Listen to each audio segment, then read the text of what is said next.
dad badan ayaa waxay dhaheen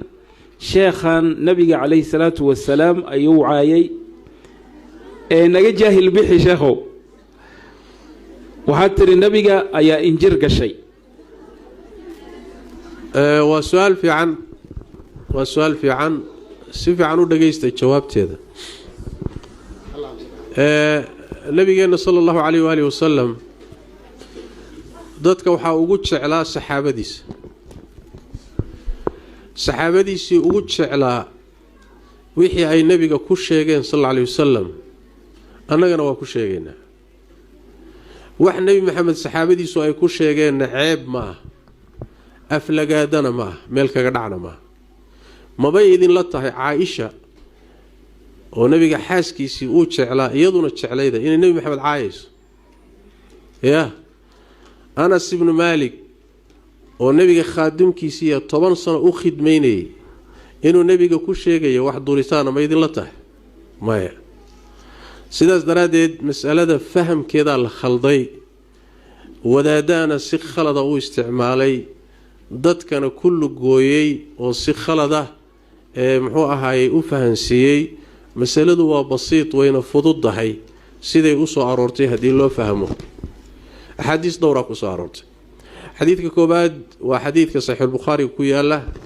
Anas ibn Malik baa nabiga ka warinaya gabadh la yiraahdo Haram bint Milhan ayuu nabigu gurigeeda yimi sallallahu alayhi wasallam markuu gurigeeda yimi xadiis dheer weeye ayuu yara seexday timaha nabiga sallallahu alayhi wa alihi wasallam ayay waxay bilowday inay ku samayso falyi digsaasuu leeyahay falyigaasi markay culimadu ay sharxayaan waxay leeyihiin waxay ka baadhaysay injir bay ka baadhaysay yaa yiri sidaas waxa ku fasiray Imam an-Nawawi waxa ku fasiray Ibn Hajar waxa ku fasiray Qastalani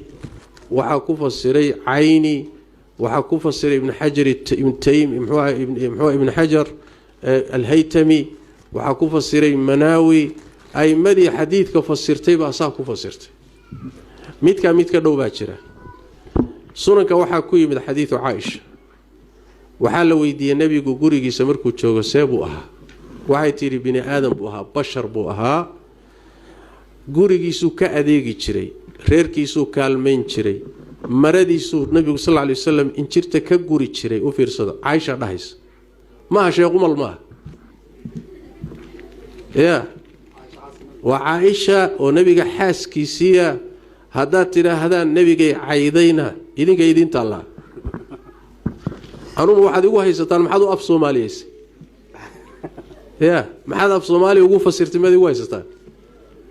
عائشة سيدنا صلى الله عليه وسلم رضي الله تعالى عنها نبيك صلى الله عليه وسلم وحي كل شيء جيسا تواضع عيسى هي سيدو هو سجود يجري هي سيدو بني آدم وها هي نولشو كن نولا بشرع عيسى waxa inta dheer iyaduna Abu Daawud ka ku yimid Zaynab bint Jahsh oo isagana xaaskii nabiga sallallahu alayhi wasallam iyaduna sidoo kale nabiga ku sameeyay sallallahu alayhi wasallam oo iyadoo hawsha haysa waliba dumar intay soo dil istaageen oo ku dul sheekaysteen ayay dumarkii fiirisay oo ku mashquushay markaasuu nabigu ku yiri mashquulka dadkan kadaata muxuu ahaay afka ka hadalo shaqada wad buu nabigu ku yiri sallallahu alayhi wasallam hawsha wad iska daa muxuu ahaay dadkan kadaata ku mashquulayso iyadana Abu Daawud ku yaala intaas oo dhan ka imaad waxa jira xadiid sugan oo Abu Sa'id al-Khudri laga wariyay oo laga wariyay Umar ibn Khattab oo saxaabo kale laga wariyay oo sheegaya nabiyo hore oo dhintay ilaahay inuu ku ibtileeyay injirta oo injirlaysay masalada u fiirsada nabi maxamed baa wuxuu leeyahay anbiyo hore tagtay oo nabiga ka horeeyay ayaa ilaahay intuu injir ku ibtileeyay oo ku imtixaanay oo ay gashay bay laysay nabiyadii wa hadith nabi sallallahu alayhi wasallam marka hadaad nabi maxamed i'tiraadaysaan iyo hadaad Aisha duraysaan iyo hadaad Zaynab bint Jahsh duraysaan iyo hadaad Anas duraysaan idinta Allah hadaad aniga igu haysataan maxaad u Soomaaliyeysayna de Soomaaliya waa war kale diinta dhawaan Soomaaliyeeya soo saasma طيب waxa iimaanaysa marka kadib nabiga sallallahu alayhi wasallam iyo anbiyada in arinta lagu sheegaa ceeb miya maya jawaabtu waa maya inaga u qaadanay inay aflagaado iyo cay iyo meel kaga dhac tahay laakiin ma aha waxayna u hayn baan idin sheegayaa injirtu nebiyada jirkooda kama dhalanin kumana dhalanin maxaa yeelay inta badan meel wasakhay ka dhalataa iyaga kumana dhalanin kamana dhalanin laakiin meel injir leh dhul injir leh haddaad joogto oo dadkii ay ku jirto oo la nooshahay intay ka soo tagtay maradaada geli oo intay ka soo tagtay jirkaaga geli oo waa cayayaan dadka qaniina oo waa sida kaneecadoo kale oo waa sida jirac oo kale waa wax bini aadamkii cunoo dhiiggiisa qaniina waay sidaasoo kale markay tahay kama dhalanayso axaadiistaasi in la sugo in nabiga sallallahu alayhi wasallam la yiraahdo yani wax weeyaan ama wasakh buu lahaa laana waa dambi weyn waa culus tahay in la nabiga sallallahu alayhi wasallam urbuu lahaa waa dambi culus sax maaha waa udgayay nabigeena sallallahu alayhi wasallam nadiif buu ahaa waana udgahayay laakiin waxan waa cayayaan dhulka jooga waa cayayaan saxaabadiisa ku jira yani wax weey iyadoo xaj lagu jiro xaj socdo ayaa saxaabada qaar kamida intay gashay bay jirkooda iyo timahooda iyo kulli ay ka daadatay oo uu khatar galay oo nabiga iyo rasuulka ilaahay maxaan sameeyaa timaa xiir baa lagu isagoo xarman masaajidka nabiga sallallahu alayhi wasallam waxa sugan inay injirtu ku noolayd ay sugan tahay oo saxaabada qaar kamida xataa ay ku dili jireen oo iyagoo salaada ku jireen intay fuusho ay dili jireen marka bii'ada ayay ku noolayd haday bii'ada ku noolayd nabiguna bii'adu ku dhex noolaa wax nas oo dhahaya nabiga sallallahu alayhi wasallam cayayaanka noocaasi uma dhawaan karo agtiisana ma mari karana lama hayo bini aadam buu ahaa bashar buu ahaa sida bini aadamku u noolaa cayayaanka bini aadamka dhiba nabiyadoo dhan bay dhibi jireen sidaas waay